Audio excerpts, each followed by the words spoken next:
नमस्कार, स्वागत है आपका संसद टीवी पर। मैं हूं मनोज वर्मा और आप देख रहे हैं हमारा खास कार्यक्रम मुद्दा आपका। आज हम बात करेंगे संसद में गतिरोध की।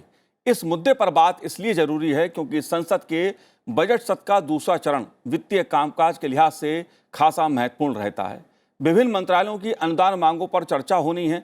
वित्तीय कामकाज बजट सत्र का एक महत्वपूर्ण हिस्सा होता है। कई महत्वपूर्ण विधेयक संसद में विचार और पारित किए जाने हैं, लेकिन कांग्रेस नेता राहुल गांधी ने भारतीय लोकतंत्र के बारे में लंदन में जो कहा उसे लेकर सत्ता पक्ष भाजपा और उसके सहयोगी दलों के सदस्य नाराज हैं। भाजपा सदस्यों का कहना है कि राहुल गांधी ने लंदन में भारत के लोकतंत्र का, संसद का अपमान किया है, इसलिए राहुल गांधी को माफी मांगनी चाहिए। दूसरी ओर कांग्रेस और उसके सहयोगी विपक्षी दल संसद के भीतर और बाहर जेपीसी की मांग कर रहे हैं। लिहाजा शुक्रवार को संसद के दोनों सदनों में कामकाज नहीं हो पाया। संसद में बजट सत्र के दूसरे चरण के पहले सप्ताह में प्रश्नकाल और शून्यकाल की कार्रवाई बाधित रही और अन्य कामकाज भी नहीं हो सका।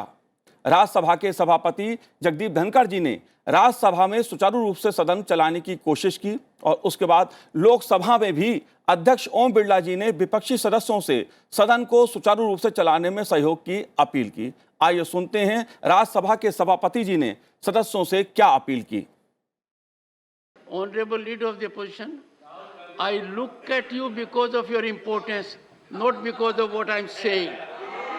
I will continue to look at you and the Leader of the House and plead with you to keep the House in order. So whenever I look at you, it is with positivity and it is with great expectation that highest parliamentary standards will emanate. माननीय सदस्यगण, हम आपकी बात सुन रहे हैं और हम अपने विपक्ष अपने दल पे अपनी सीटों पे बैठेगा। आप कृपया राहुल जी को माननीय सदस्यगण, मैं आपसे आग्रह करता हूं कि सदन को चलने दें। आपको नारेबाजी करने नहीं भेजा सदन में, देश की जनता देख रही है, इसलिए मेरा आपसे आग्रह है सदन को चलने दें। हाउस ऑर्डर में आएगा, मैं सबको बोलने का मौका दूंगा। हाउस ऑर्डर में आएगा, सबको बोलने का मौका दूंगा, लेकिन इस तरीके से बिना हाउस ऑर्डर के आप खड़े रहेंगे, बोलने का मौका नहीं देंगे। हाउस ऑर्डर में आएंगे, सबको बोलेगा। नहीं, सदन नहीं चलाना चाहते आप। हाउस ऑर्डर में आएगा, माननीय सदस्य सबको मौका देंगे, लेकिन हाउस ऑर्डर में आना चाहिए। आप नहीं चलाना चाहते जी। तो आपने देखा, लोकसभा अध्यक्ष ओम बिरला जी ने कई बार इस बात को कहा शुक्रवार को कि सदन ऑर्डर में होगा, व्यवस्था में होगा तो हर किसी को बोलने का वो अवसर प्रदान करेंगे, लेकिन सदन में विपक्षी सदस्यों की ओर से नारेबाजी होती रही। लगातार इस बात की अपील की जाती रही और जब व्यवस्था नहीं बनी, ऑर्डर में हाउस नहीं हुआ, तो सदन की कार्रवाई स्थगित कर दी गई। उधर राज्यसभा में भी राज्यसभा के सभापति जगदीप धनखड़ जी ने कई बार सदस्यों से शांति के साथ मुद्दों पर चर्चा करने की अपील की और वहां भी उस अपील का कोई असर देखने को नहीं मिला, जिसके चलते सदन की कार्रवाई नहीं चल पाई। सवाल यह उठता है कि जिम्मेदारी सदन चलाने की सरकार के साथ साथ विपक्ष की भी होती है, पर गतिरोध बना रहा। लेकिन कई सवाल हैं। संसद में गतिरोध लोकतंत्र के लिए कितना सही है? क्या सदन व्यवधान नारेबाजी के लिए है? गतिरोध से लोकतंत्र की मूल भावना कितनी आहत होती है? आम लोगों की आवाज उठाने की जगह संसद है और जब संसद नहीं चलती है तो महत्वपूर्ण मुद्दों पर चर्चा भी नहीं हो पाती है। सदन नहीं चल पाने के कारण जो वित्तीय कामकाज पर असर पड़ रहा है, जो अनुदान मांगों पर चर्चा होनी है, उसके क्या पहलू हैं, इन्हीं मुद्दों पे आज हम चर्चा करेंगे। मेरे साथ तीन खास मेहमान जुड़े हुए हैं। राज्यसभा के सांसद डॉक्टर अनिल अग्रवाल जी हमारे साथ जुड़े हैं। अनिल जी, आपका बहुत बहुत स्वागत है संसद टीवी पर। साथ ही हम बात करेंगे राज्यसभा सांसद निरंजन बिशी जी से। निरंजन जी, आपका भी स्वागत है। और वरिष्ठ पत्रकार संदीप फुक्कन जी हमारे साथ जुड़े हुए हैं। संदीप जी, आपका भी स्वागत है। अनिल जी, शुरुआत मैं आपसे करूंगा। मुद्दा गंभीर है। जो बजट सत्र का दूसरा चरण है, एक हफ्ता समाप्त हो चुका है और सदन में कोई कामकाज खास नहीं हो पा रहा है। नारेबाजी विपक्ष की ओर से होती है। आप इस पहलू को कैसे देखते हैं इस गतिरोध के लिए कौन जिम्मेदार है, क्या कारण है, क्या वजह है? नहीं, देखिए, पिछले कुछ दिनों से हमारे विपक्षी साथियों का एक ये रवैया हो गया है कि आरोप लगा दो और फिर सरकार उस पर स्पष्टीकरण देती रहे, चाहे वो आवश्यक है या नहीं है। किसी भी मामले में उनका यही एटीट्यूड रहने लग गया है। लेकिन आज मैं जो आपका ध्यान आकृष्ट कराना चाहता हूँ वो सबसे महत्वपूर्ण मुद्दा है।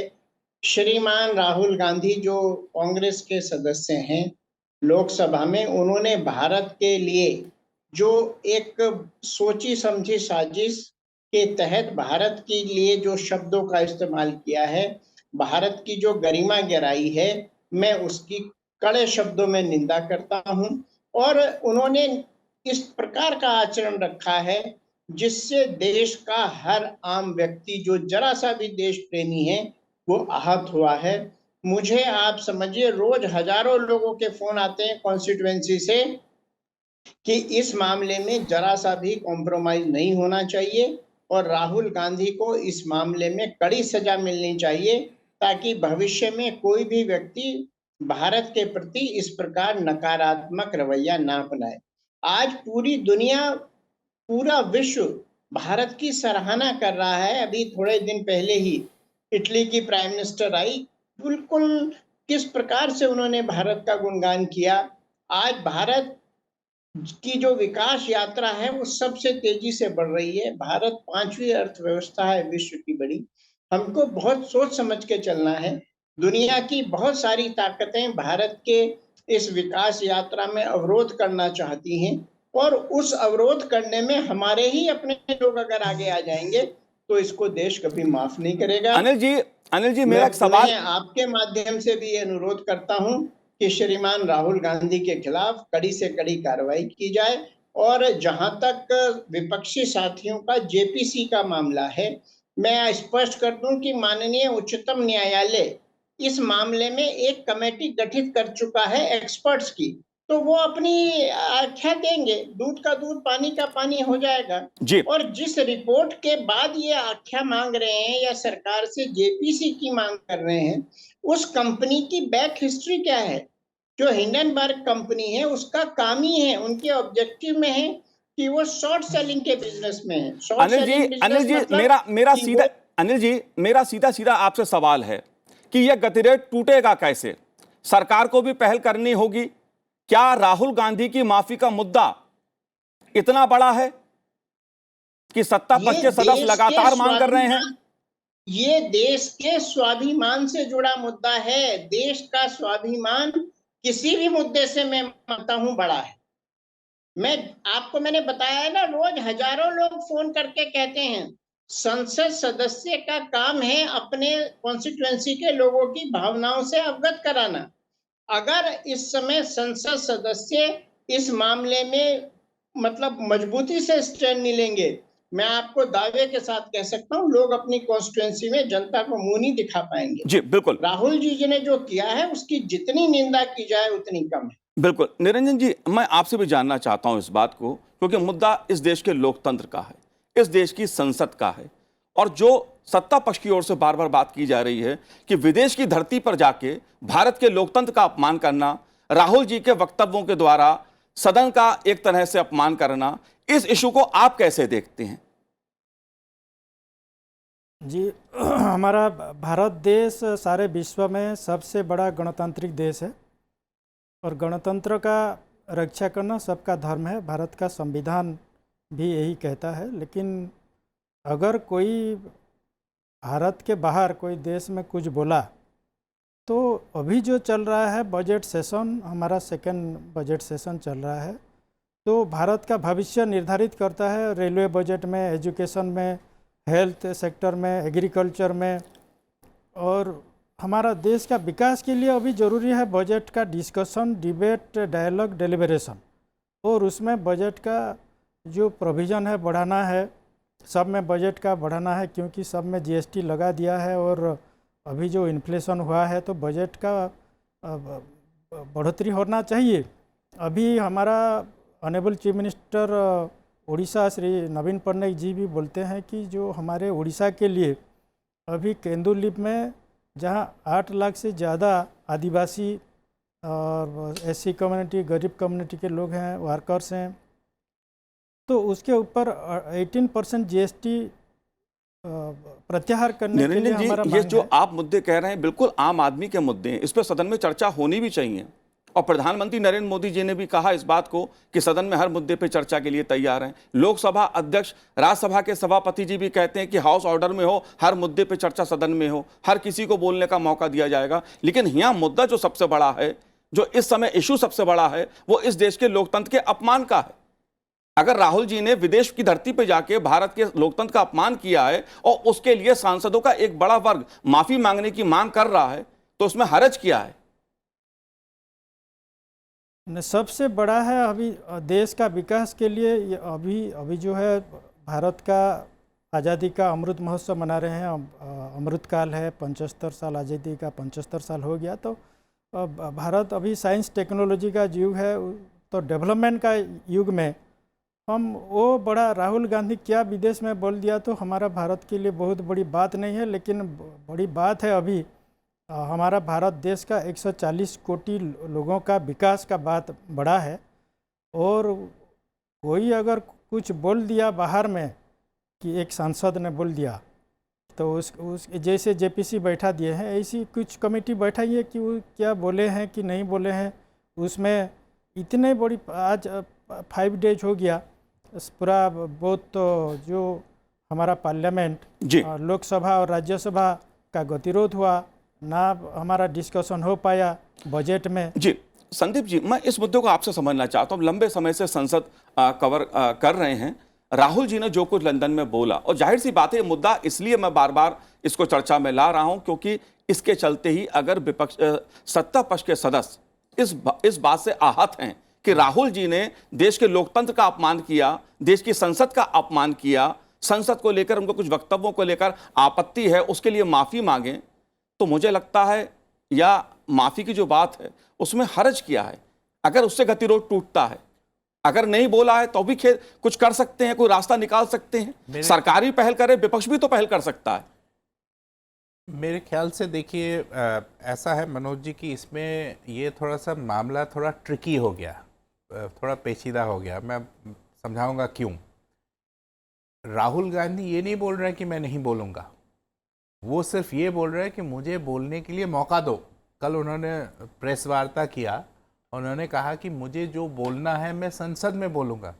कल वैसे हम थे वहाँ 4 नंबर गेट में, आप भी थे उस समय, आपने देखा होगा। वो जब जा रहे थे तो कई पत्रकारों ने पूछा कि आपको क्या कहना है आपके बयान के बारे में, तो उन्होंने कहा मुझे जो बोलना है मैं अंदर संसद में बोलूँगा।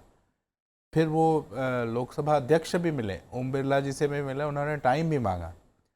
अब दिक्कत ये है कि सरकार को लगता है, भले ही सरकार ये खुल के आके बाहर नहीं बोल रहे हो, सरकार को लगता है कि अगर इनको फिर हम मौका दें तो वो फिर अडानी वाला मसला उछालेंगे। जब जो कि उन्होंने किया प्रेस वार्ता में, जब उन्होंने बोला कि मैं आज स्पीकर साहब से मिल के आया और मैंने टाइम मांगा है, मुझे उम्मीद है कि मुझे मौका मिलेगा, और साथ ही साथ एक ही स्वर में उन्होंने अडानी और जेपीसी सब कुछ उन्होंने कल बोला। तो सरकार के सामने जैसे कि मैं देखता हूं मनोज जी, सरकार के सामने एक ये विडंबना है कि अगर हम बोले तो अगर उनको मौका दे, क्योंकि उनका तर्क ये है कि 4 मंत्री जो है मेरे खिलाफ आरोप लगाया है, तो जो प्रिंसिपल ऑफ नेचुरल जस्टिस भी है कि मुझे एक मौका दिया जाए। लेकिन अगर आप वो मौका दो तो वो फिर वो दोबारा वो बोल सकते हैं अडानी पे, जो कि सरकार नहीं चाहेगी। अभी कई चुनाव हैं, कर्नाटक के चुनाव है, तो ये एक मुद्दा बन सकता है, तो वो नहीं चाहेगी। लेकिन अगर नहीं दे, अगर लेकिन और ठीक उस दूसरे तरफ ये बोल रहे हैं सर राहुल गांधी, ये भी नहीं बोल रहे हैं कि मुझे मौका दीजिए और मैं क्षमा मांगूंगा। नहीं, मौका कैसे दिया जाए? आज खुद देखा शुक्रवार को लोकसभा अध्यक्ष ओम बिरला जी ने कई बार इस बात को कहा कि सदन को ऑर्डर में रखिए, शांति व्यवस्था बनाए रखिए, मैं सबको बोलने का मौका दूंगा। यही बात है कि लेकिन अगर कांग्रेस के सदस्य नारेबाजी करेंगे। मनोज जी, मैं यही बोल रहा था कि ये पेचीदा इसलिए हो गया है कि व्हाट कम्स फर्स्ट। अब कांग्रेस के तरफ से ये तर्क दिया जा रहा है कि हमें मौका दे, हमारा अधिकार है बोलने के लिए जी। लेकिन सरकार की तरफ से ये बोल रहा है कि हम मौका देंगे जी। लेकिन पहले आप माफी मांगे। जी तो ये कौन पहला कदम उठाएगा? पहले आप माफी मांगो, मतलब अपना दोस्त कि मेरे से गलती हुआ, आप गलती स्वीकार कर लो और माफी मांगो, तब आपको मौका दिया जाएगा। अनिल जी इस मुद्दे को आप कैसे देखते हैं? क्योंकि मैं इस मुद्दे को लोकसभा अध्यक्ष ओम बिरला जी ने कई बार इस बात को कहा कि सदन में व्यवस्था को बनाए रखिए। जाहिर सी बात है ये सदस्यों के ऊपर है, अगर चेयर से कोई दिशा निर्देश होता है, कोई बात कही जाती है, उसका पालन करना एक तरह से संसदीय गर्मा भी है। लेकिन हमने देखा कि बार बार अपील के बावजूद जिस तरह से नारेबाजी हो रही थी, उसमें कोई अगर किसी को बोलने का मौका देंगे भी तो कैसे देंगे? सदन कैसे चलेगा? मैं आपको यही कहना चाहता हूं, जो भाजपा के सदस्य हैं या जो देश के स्वाभिमान से रिलेटेड जिनको पीड़ा है, वो लोग तो आज एजिटेट कर रहे हैं। इनकी तो पिछले आप कई सत्र देख लिए, हमेशा एजिटेट करते हैं। हमारी एक मांग है छोटी सी कि भाई जिस व्यक्ति ने देश का अपमान किया वो तो सब मीडिया में है ना, वो सारा का सारा तो रिकॉर्डेड है, तो इसमें कहां उसको संसद में दोबारा बोलने के लिए कहा जाए। दूसरी तरफ हम लोग के अलावा पूरा विपक्ष जो कांग्रेस के अलाइज हैं वो जेपीसी की मांग करते हैं, जबकि जेपीसी की आवश्यकता मैटर माननीय उच्चतम न्यायालय में है, उन्होंने कमेटी गठित कर दी है, तो वो जेपीसी की भी तो डिमांड नहीं छोड़ रहे अपनी ना। राहुल जी इस मुद्दे को पॉलिटिसाइज करना चाहते हैं, इसमें से एडवांटेज लेना चाहते हैं, जबकि भारतीय जनता पार्टी और उसके अलाइज सदस्य देश के स्वाभिमान की लड़ाई लड़ रहे हैं, देश के 140 करोड़ लोगों की भावनाओं की लड़ाई लड़ रहे हैं। मेरे बहुत सारे कांग्रेसी साथी हैं जो ऑफ द रिकॉर्ड बात करते हैं, वो भी ये मानते हैं कि ये गलती हो गई है, इस पे अब हम लोगों को कोई बीच का रास्ता निकालना चाहिए। लेकिन राहुल गांधी जी इस मामले में केवल राजनीति कर रहे हैं, उन्हें देश के स्वाभिमान से कुछ लेना देना नहीं। उन्होंने वहां बैठ के चाइना को एक सद्भावना वाला कंट्री बता दिया। मुझे लगता है जो राहुल जी ने राजीव गांधी फाउंडेशन में चंदा लिया था उसका ऋण चुकता कर रहे हैं। वो जाने अनजाने भारत का कितना बड़ा नुकसान कर रहे हैं उन्हें खुद भी नहीं पता होगा शायद जी, क्योंकि वो तो दूसरे लोगों की अनिल जी अगर सदन नहीं चलता है तो नुकसान किसका होता है, कितना होता है?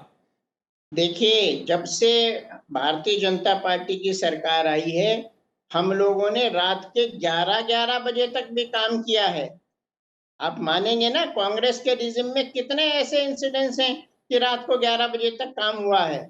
जितना नुकसान हो रहा है चिंता मत करिए, हम पूरे के पूरे की भरपाई करेंगे, चाहे हमें जितनी मेहनत करनी पड़े। भारतीय जनता पार्टी के जितने भी सांसद हैं वो इस मामले में बिल्कुल कॉम्प्रोमाइज नहीं करेंगे, लेकिन देश की जनता का, संसद का काम, हम रोज रात को 11 बजे तक बैठेंगे, 11:30 बजे तक बैठेंगे, जो महत्वपूर्ण मुद्दे हैं उन पे चर्चा जरूर होगी। जी बिल्कुल निरंजन जी, यह बात में जो चिंता की बात यहां पर आई है, चिंतित राज्यसभा के सभापति जी भी हैं कि सदन जो है वो व्यवधान के लिए नहीं है, चर्चा के लिए है, मुद्दों पर बात करने के लिए है, व्यवधान या नारेबाजी का स्थान नहीं है। बार बार इस बात को वो कह रहे हैं, तर्क वितर्क के लिए है। आप इस इशू को कैसे देखते हैं?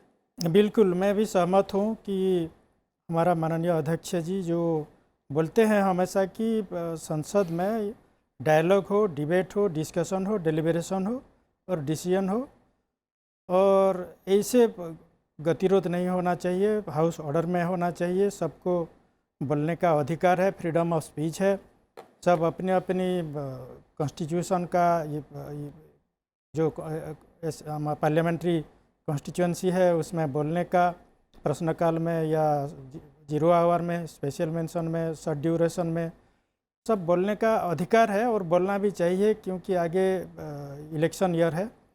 और अभी अगर हम संसद में नहीं बोलेंगे, लोगों का मुद्दा नहीं उठाएंगे, तो लोग हमको प्रश्न पूछेंगे कि तुम क्या क्या वो बजट सेशन में हमारे लिए बजट का क्या प्रोविज़न किया जी। तो वही हमारा ये प्रश्नकाल नहीं चल पा रहा है, शून्यकाल नहीं चल पा रहा है।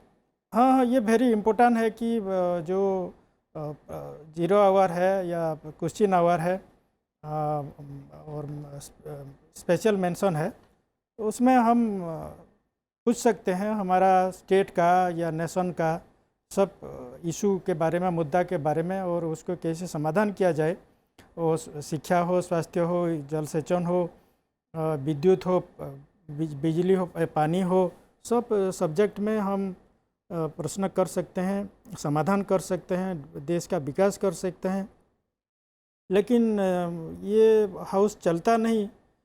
मान्यवर सदस्य जितना है सब तो हाईली एक्सपीरियंस भी हैं, वेटरान है, क्वालिफाइड भी है, सब जानते हैं कॉन्स्टिट्यूशन, सब लिखे पढ़े हैं।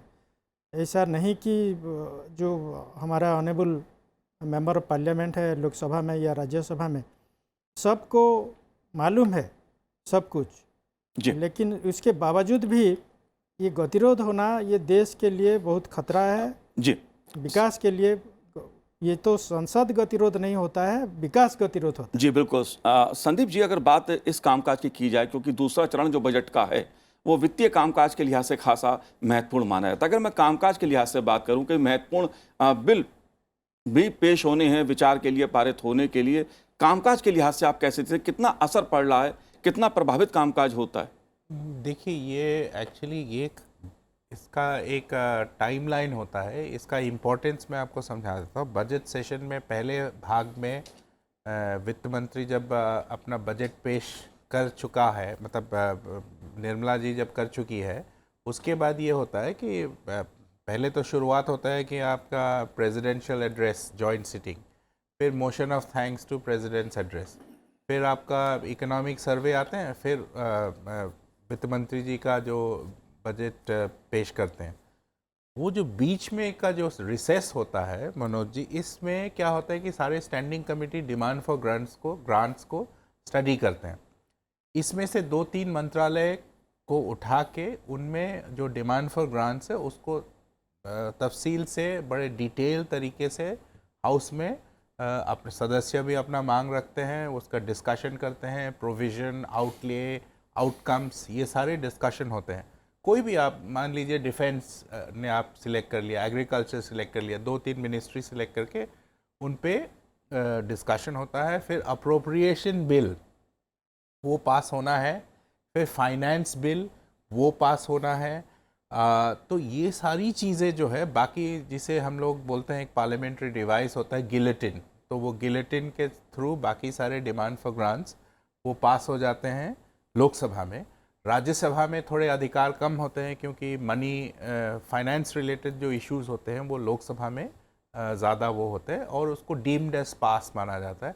लेकिन ये सब का एक सीमित अवधि है, वो आपको 31 मार्च से पहले पास करना है जी। तभी आप कंसोलिडेटेड फंड ऑफ इंडिया को वो पैसे जाएगा, तभी वो एम्पावर होगा, सरकार आपसे कर ले सके, सैलरी दे सके। तो ये तो कॉन्स्टिट्यूशनल क्राइसिस हो जाएगा अगर पास नहीं हुआ। मतलब ये इतना इम्पोर्टेंट है। अगर मान लीजिए कि एक हाइपोथेटिकल सिचुएशन की पास नहीं हुआ जी, तो फिर तो मतलब एक क्राइसिस हो जाएगा। जी तो अनिल जी, कभी होगा वैसे नहीं। अनिल अग्रवाल जी कह भी रहे हैं कि अगर सदन में व्यवधान होता है तो देर रात्रि बैठकर भी ये सदस्य crisis- चर्चा करते हैं, काम करते हैं। क्राइसिस नहीं होगा मनोज जी। जी, जहाँ तक मैं मतलब समझ सकता हूँ, इतने सालों का जो देखा है एक्सपीरियंस, कि अगर बहुत ही ख़राब सिचुएशन हुआ तब वो पास हो जाएगा बाय वॉइस वोट, पास होके जी, सरकार को ये अधिकार रहेगी कि वो बजट पास, नहीं अभी कई बैठकें बाकी हैं जिसमें अभी 6 चर्चा तारीख होगी। तक है, 6 तारीख तक है। उम्मीद यही है कि अगले हफ्ते एक नया